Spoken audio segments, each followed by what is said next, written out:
Oikein hyvää viikonloppua, rakkaat ystävät, ja tervetuloa seuraamaan Finsits puhelintoive-konserttia.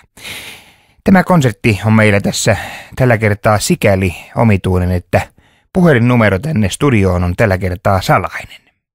Te voitte itse yrittää arvata numeron tänne studioon, ja mikäli arvaatte oikein, niin pääsette toivomaan suomalaista tai ainakin suomeksi laulettua musiikkia. Ja onko ensimmäinen soittaja siellä jo langan päässä? Haloo, haloo. Kyllä, täällä on Mauno Hoivisto. Mikäpä saa vanhan presidentin soittamaan tähän numeroon? Tellervo. Koska,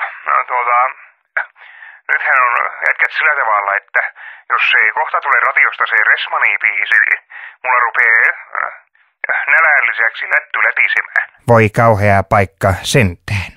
Onko tuo Stressmanni-kappale Jope Ruonansuun esittämänä niin huikea kama, että sillä voidaan käydä jo kauppaa? Kyllä. Tellu lupasi, että jos ei se laulu tule radiosta, niin tänään ei tarvitse sitten paljon lettuja vongata, eikä pannaria eikä mitään. Joten äkkiä laulu soimaan. Kuule, Mauno, se laitetaan mahdollisimman nopeasti. Kiitoksia toiveesta. Kiitoksia.